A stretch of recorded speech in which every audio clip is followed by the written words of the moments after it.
ይህንን ዛሬ ማንም ሊገምት አይችልም። የስልጣኔዎች ቁንጮ በነበረው በታላቁ ሜሶፖታሚያ ስልጣኔ መገኛ ሀገር በቅርብ ጊዜ ትውስታችን ደግሞ ታላቅ መሪ የነበራትና ዓለምን በእጀ መዳፍ ይዣለው በምትለው አሜሪካ የተገደሉባት ጥቋቁር ህዝቦች የሚኖሩባት ለዛውም አማራ የሚባሉ ከተማቸውም አላማራ የሚሰኝ ዛሬ የት እንዳለን ሳትገምቱ አልቀራችሁም።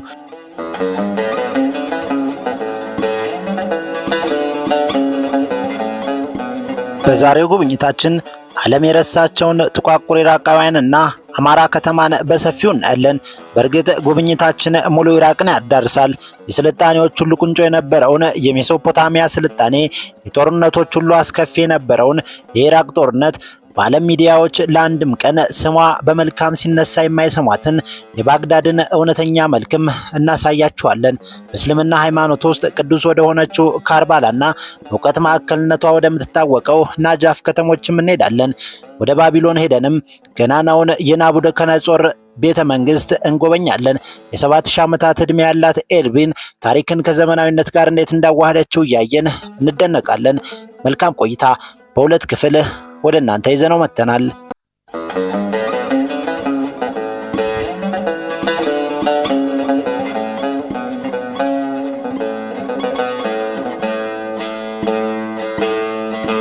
የዛሬዋ ኢራቅ የስልጣኔዎች ሁሉ እናት የሚባለው የሜሶፖታሚያ ስልጣኔ እምብርት የነበረች አገር ናት። አልጀብራ፣ ጂኦሜትሪ፣ ኳድራቲክና ኪዩቢክ ኢኩዌሽኖችን ጨምሮ ከፓይታጎረስ በፊት ፓይታጎሪያን ቲዮሪን የተነተኑ የሂሳብ ሊቃውንቶችን አፍርታለች።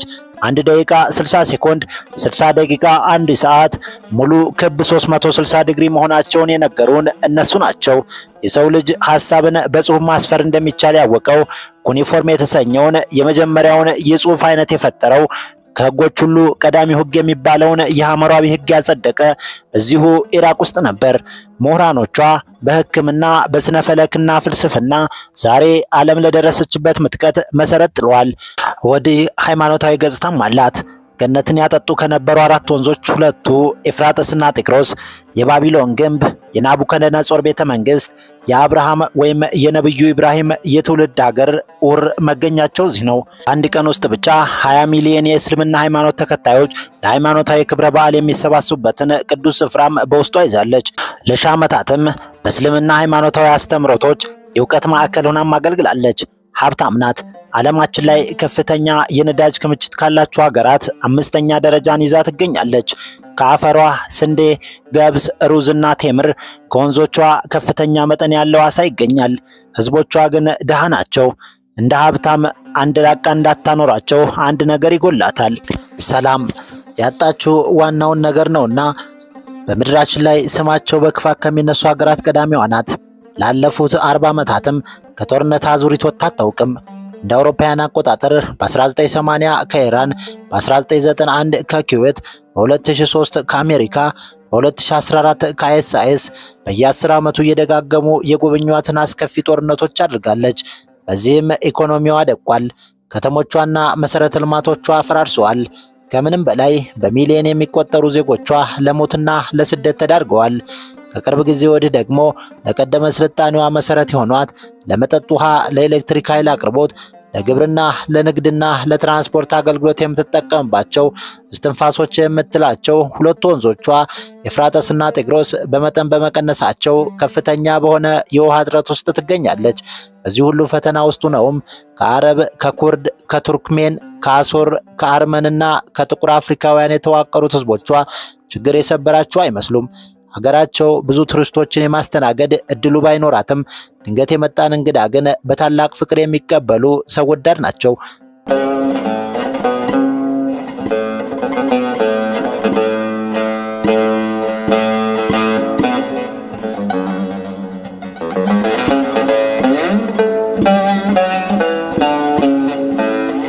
ባግዳድ ሲባል የሚመጣብን መስል የተረበሸች ከተማ በቴሌቪዥን መስኮታችን የሚያሳዩንም ከሰማይ እሳት ሲወርድባት፣ ከመሬት አሸባሪዎች ሲንጧት፣ ህንፃዎቿ ሲፈራርሱ፣ ዜጎቿ ነፍሳቸውን ለማትረፍ ሲሯሯጡ ነው።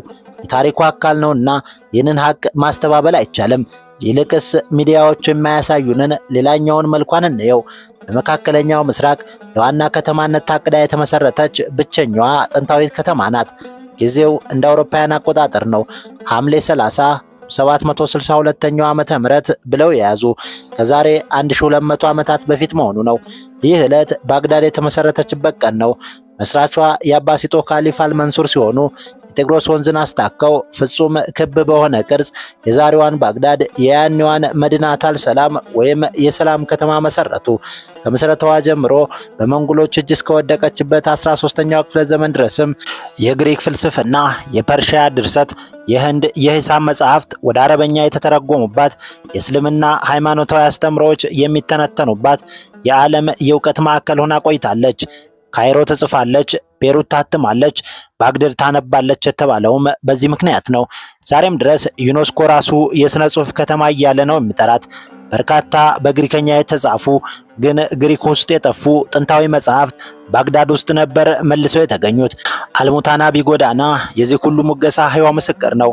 ዛሬም እንደ ጥንቱ ተመራማሪዎች፣ ደራሲዎች፣ ጋዜጠኞችና የንባብ ወዳጆች ሰብሰብ ብለው መጽሐፍትን የሚያነቡበት፣ የጦፈ ክርክር የሚያደርጉበት፣ ላለፉት 1000 ዓመታት ሲሰጥ የነበረውን አገልግሎት ዛሬም የሚሰጥ የባግዳድ የመጽሐፍትና የንባብ ሰፈር ነው። አልሙታናቢ ተገኝተው በዝነኛው አልሻፋንዳር ካፌ ሻይ ፉት እያሉ በሚወዱት መጽሐፍ መመሰጥ ታሪክን የመኖር ያህል ጣፋጭ ስሜት አለው። ማሳሰቢያ ግን አለን። በአልሻፋንዳር ካፌ ሻይ ይጠጣል፣ ሽሻም ይጨሳል። ታዲያ ባደራ ተረክበን ካመጣናቸው ቤተሰቦቻችን ጋር በጭስ ታፍነን ነገር ዓለሙ እንዳይጠፋብን በፍጥነት ወጥተናል። ቀናችንን የምንጀምረው ከእድሜ ጠገብ የባግዳድ ካፌዎች ወደ አንዱ አምርተን ቁርሳችንን ባጊላ ቢልድህን በመብላት ይሆናል። ከባቄላ፣ ከቂጣ፣ ከእንቁላልና ከቲማቲም የሚዘጋጅ ባህላዊ ምግባቸው ነው። ይህ ለባህላቸው ያላቸውን አክብሮት በምንጎበኛቸው ሀገራት ሁሉ አይተን ከምንቀናባቸው ቁም ነገሮች አንዱ ነው። እያንዳንዱ የባቄላ ቢልድህን ጉርሻ አንድ ሀሳብ ይወልዳል። አዲስ አበባ በሆነ በዘመናዊ ካፌዎች ውስጥ ንፍሮ ተቀቅሎ ቢሸጥ እንዲህ ደስ እያለኝ በላው ነበር ወይ የሚል አይነት ጥያቄ ያመጣል። በባግዳድ ቆይታው ለቁርስ ባቄላ አልፈልግም፣ ጣፋጭ ቤት ውሰደኝ ካሉም ካፌ ቀይረን ካሂን መሞከር ይችላሉ። ለምሳ ከጤግሮስ ወንዝ የተገኙ አሳዎች ተጠብሰው የሚዘጋጀው ማስኩፍ ተመራጭ ምግብ ነው። ለአዳር ባቢሎን ሮታንዳ፣ ሮያል ቱሊፕ ወይም ባግዳድ ሆቴል ጥሩ ምርጫዎች ናቸው። ባግዳድ ምዕራብና ምስራቅ በሚል ለሁለት ትከፈላለች። አካፋዩ ደግሞ 60 ኪሎ ሜትሮችን አቆራርጧት የሚያልፈው የጤግሮስ ወንዝ ነው። ምስራቃዊ ክፍሏ ሳሮፍ፣ ምዕራባዊ ክፍሏ ካርክሁ ይባላሉ። የምትመለከቱት የአልሻሂድ መታሰቢያ በባግዳድ ከሚገኙ የቱሪስቶች ቀልብ ማረፊያ ከሆኑ ስፍራዎች አንዱ ነው። በምስራቃዊ የከተማዋ ክፍል ነው የሚገኘው። ኢራቅ ከኢራን ጋር ባደረገችው የ8 ዓመታት ጦርነት ለወደቁ ወታደሮቿ መታሰቢያነት በሳዳም ሁሴን የተገነባ ነው። በሰው ሰራሽ ሐይቅ የተከበቡ እያንዳንዳቸው 40 ሜትር ከፍታ ያላቸው እኩል ለሁለት የተከፈሉ ጉልላቶች አሉት። መሃሉ ላይ የኢራቅ ሰንደቅ ዓላማ የሚታይበት ድንቅ የኪነ ህንፃ ያረፈበት መታሰቢያ ነው። የኢራቅን የ7000 ዓመታት ታሪክ የሚዘክረው በሱሜራውያን በባቢሎናውያንና በአሦራውያን ዘመን ቅርሶቻቸው የተሞላው የኢራቅ ብሔራዊ ሙዚየም የኢማም አልቃሲምና የኢማም አልጀዋድ ቅዱስ ስፍራዎች እንደ አውሮፓውያን አቆጣጠር በ1226 የተመሰረተው በአንድ ወቅት ዓለማችን ላይ ከሚገኙ ታላላቅ የእውቀት ማዕከሎች አንዱ የነበረው የቴዎሎጂ፣ አስትሮኖሚ፣ ፍልስፍናና የሂሳብ ትምህርቶች ይሰጡበት የነበረው ሙስተሰሪያ መድረሳ በባግዳድ የግድ መጎብኘት ያለበት ስፍራ አንዱ ነው። ቀጣዩ መዳረሻችን በደቡብ ምስራቅ የምትገኘው የማይሳን ግዛት ዋና መቀመጫ የሆነችው የጤግሮስ ወንዝን ታካ የተመሰረተችው የ1 ሚሊዮን ዜጎች መኖሪያ የሆነችው አማራ ወይም አልአማራ ከተማ ናት። አማራ ከኢራን ድንበር በ30 ኪሎ ሜትሮች ርቀት ላይ የምትገኝ እንደ አብዛኛዎቹ የኢራቅ ከተሞች ስሟ ተደጋግሞ ሲነሳ የማንሰማት ከተማ ናት። የምትመለከቱት ከተማዋን አቋርጧት የሚያልፈው ወንዝ ተራ ወንዝ አይደለም።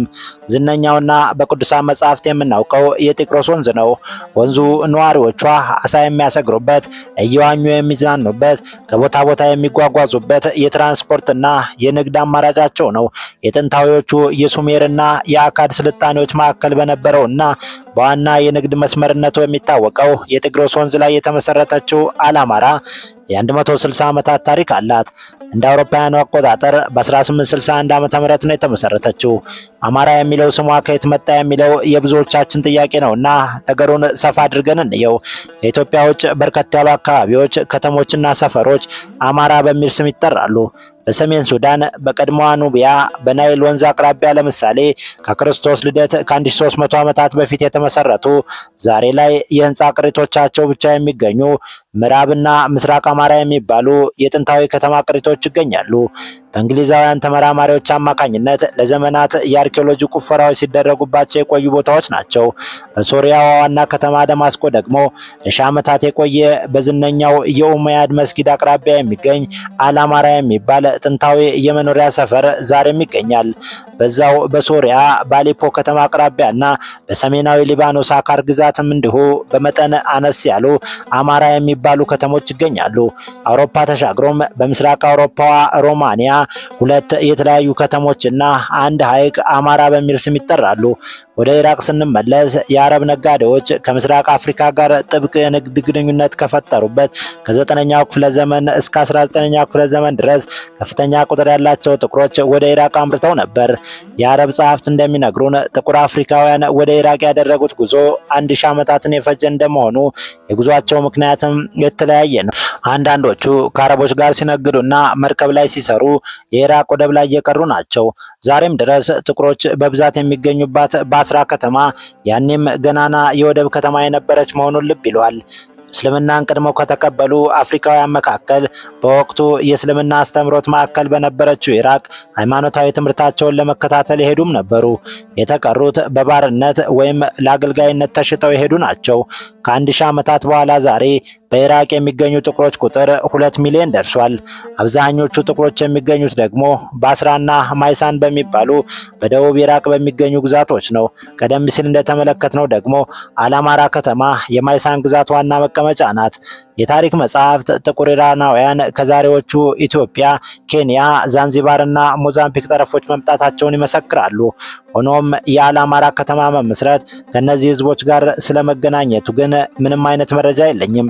የከተማዋ ታሪክ የሚነግረን አልአማራ ከተማ የተመሰረተችው በኦቶማን ቱርኮች መጠሪያ ስሟን ያገኘችውም ከአረበኛ ቃል እንደሆነ ነው። ቀደም ሲል ያነሳናቸው በአብዛኛዎቹ የአረብ ሀገራት የሚገኙ ከተሞችን በተመሳሳይ መጠሪያቸውን ያገኙት አንድም ቦታ ለመኖሪያነት እንደሆነ አድርጎ መገንባት ከሚለው ከአረበኛ ቃል እንደሆነ ታሪካቸው ይናገራል። በአውሮፓዊቷ ሮማኒያ የሚገኙ ሁለቱ ከተሞችም ስማቸው ከላቲነኛ ስለመቀዳቱ ታሪካቸው ይናገራል። ክቡራትና ክቡራን ተመልካቾቻችን ለዛሬ በመጀመሪያው ክፍል የያዝንላችሁ ፕሮግራም ይህንን ይመስላል። ስለ ኢራቅ በቀጣይ ሁለተኛ ክፍል ወደ እናንተ ይዘን እንመጣለን። አብራችሁን ስለቆያችሁ እጅጉን እያመሰገን ተሰናበትናችሁ።